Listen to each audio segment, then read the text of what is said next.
Well, hey everyone, this is Kim at The Abled Gardener, and I'm out in my front yard today. I'm going to be planting my 2 giant pumpkins. Now this is the same yard where I grew my giant pumpkin last year, but the pumpkin only turned out to be about 107 pounds. Now that seems like a pretty big pumpkin, but I was looking for a really big pumpkin. So I got some new seeds, and out of, I believe, the 5 that I got 2 really nice looking pumpkins. So this is one of them, and I'm going to be putting it in this bed today.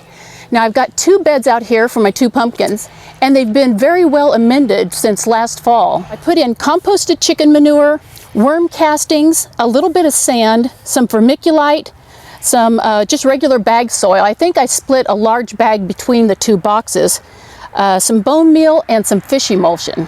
Now all those ingredients have sat here through the winter. I've turned them, I've watered it, turned it some more. So everything's ready to go with the soil, but I did bring out a few extra items just to help with the transplant process. And that would be Mycorrhizae. I'm going to use a little bit of that. And then I have some water that is humic and fulvic acid with colloidal minerals. And that is really going to kickstart my transplants into growing and to having a really good root base. Now the one thing that you do want to watch out for when you're transplanting anything, especially vegetables, is you don't want to have too much transplant shock. So we all know that transplant shock has a lot to do with the roots of the plant and just being very careful with the roots. Especially some plants are a little bit more susceptible to having their roots fooled around with than other plants. But one of the biggest things with transplant shock is moving it from one environment, in other words, what it's growing in this pot, to moving it to a new environment, which there's nothing I can do about that today because there's one environment in this pot in the soil and there's a different environment here. So the best that I can do is just transplant my pumpkin into the soil here with as little movement around with the roots as possible, get it into this new medium that I have out here, and then support it with Mycorrhizae, Trichoderma, and some humic and fulvic acid. Those are all going to lend to getting a better root system, making the roots grow, helping the roots to absorb more of the nutrients in the soil. So I'm going to bring you over, get you a little bit closer to where I'm going to be putting my pumpkin in, and then we'll go from there. Now there's no need for me to dig this hole, say twice the size of the container that the pumpkin is in, because the soil is already very loose and friable around the sides, very easy for new roots to grow into. And that brings to mind a couple other things that I added to this soil that I forgot about, and that would be peat moss and coconut coir. I put a little bit of both of those just so that the soil would be nice and loose, and it would also help for the soil to retain moisture. So that's plenty big right there. I may even put some of the soil back in. We'll just see when we get the pumpkin out of the container. Now when you look at the pumpkin plant, you can see these first 2 leaves down here on the bottom. And the first 2 leaves aren't true leaves. What they're called is cotyledons.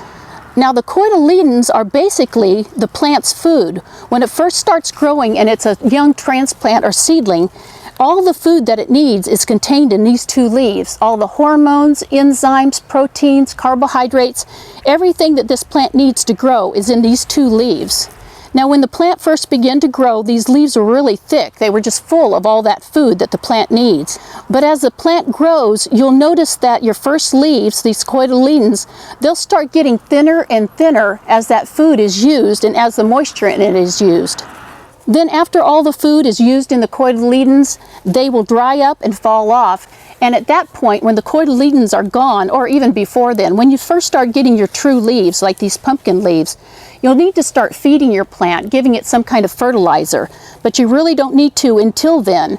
Now you may have a little bit of fertilizer that comes in your soil, but when it starts getting its first true leaves, you really need to start giving it some kind of fertilizer because it's really going to be in a growth stage at that point.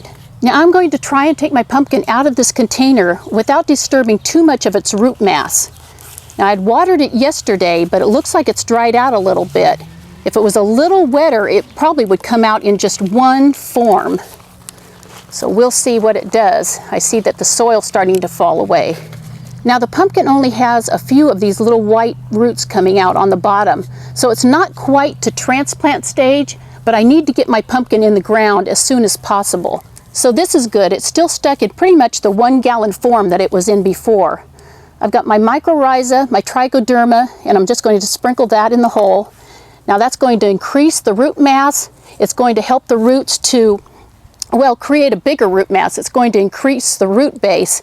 And then what the mycorrhiza does in exchange is it gets carbohydrates and sugars from the plant. Now, another thing with transplanting any kind of plant, especially your little vegetables with these little tiny white roots on them, is you don't want to let them have access to air for very long. So let's get him in the ground and start backfilling. Now, mycorrhiza is a fungus or a fungi, and what it will do is it'll start growing around the root mass of this pumpkin, and it creates hyphae. And hyphae is just a name for how the fungus grows. It grows just out in little branches, and those branches are known as hyphae. Now, I've got my pumpkin planted right up to the spot where it was growing out of the 1-gallon container. And I'm not going to push down on the soil. I'm going to leave it just the way it is. I want the oxygen to be in the soil.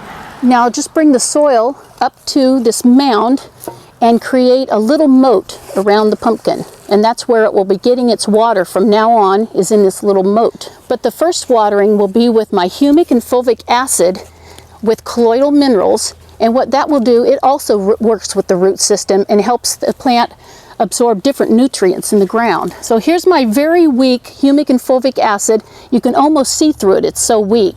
And that's going to be the first watering that it gets. Now, due to time, I'm not going to go into the Mycorrhizae, Trichoderma, and the humic and fulvic acid any deeper than I already have on the video. But I'll list them below if you guys would like to look them up and see if it's something you'd like to use in your garden. I'm not selling these products in any way. It's just something that I like to use with some of my vegetables and some of my plants. So I will be leaving that one up to you guys. Now, one last thing I am going to do for my pumpkin plant is I'm going to spray it with BT. Now, BT is just a bacteria. BT stands for Bacillus thuringiensis. And what that bacteria does is when not any worm, but most worms eat that, it goes into their gut.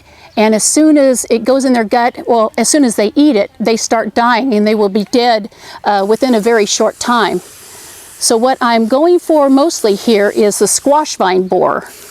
Now, last year I actually put some in a syringe and injected it right into the hollow place of the stems, and I didn't have any trouble with squash vine borers. Now, I usually spray the BT anywhere from 4 to 6 inches out from the stem, and then about 2 to 3 inches up the stem. And that's going to keep the bugs away from eating my plant. Now, one other thing that I didn't mention in transplanting is, if you'll notice, well, you might notice the sun is going down, and that's the perfect time to do transplanting. You don't want to come out in the heat of the day.